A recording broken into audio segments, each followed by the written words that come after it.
통계청 조사 결과 올해 우리나라 쌀 수확량이 52년 만에 가장 적은 것으로 드러났습니다. 유래를 찾기 힘든 대흉년에 현장에선 수급 조절을 놓고 혼란도 가중되고 있습니다.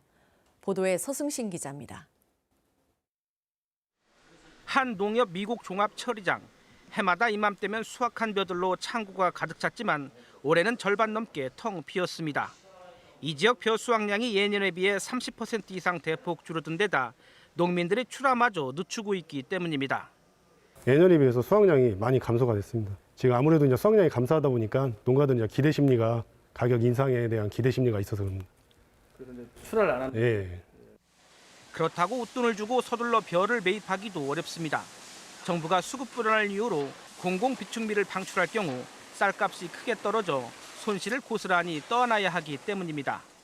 웃돈을 줘서 나라가 원료 확보를 해놨다가 공공비축미를 정부에서 물건이 풀어졌을 때 가격이 인하되면 그 손실이 그대로 또 농협의 경영 부담으로 와버리니까요.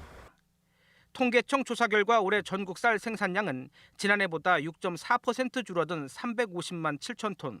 지난 1968년 이후 52년 만에 가장 적습니다. 우리나라 연간 쌀 소비량이 367만 톤임을 고려하면 이미 16만 톤 이상 공급이 달립니다. 여름철 잦은 비와 태풍, 이상기후가 가장 큰 원인입니다. 농식품부는 쌀값이 일정 수준을 넘으면 공공비축미를 방출할 계획입니다. 시장이 이제 불안하거나 그러면은 저희 이제 공공비축미를 이제 갖고 있는 거는 충분하니까 불안하게 될 경우 이제 필요할 때. 하지만 농민단체는 가뜩이나 수확량 감소로 농가 피해가 큰 가운데 비축미마저 풀면 손해가 걷잡을 수 없다고 맞서고 있습니다. 특히 통계청 집계보다 쌀 수확량 감소가 재난 수준으로 훨씬 더 크다고도 주장합니다.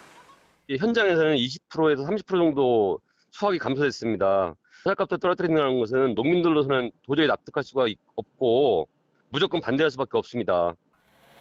유래를 찾기 힘든 대흉년의 각기 다른 입장과 혼란, 상생의 해법을 찾으려는 노력이 그 어느 때보다 필요해 보입니다. KBS 뉴스 서승시입니다.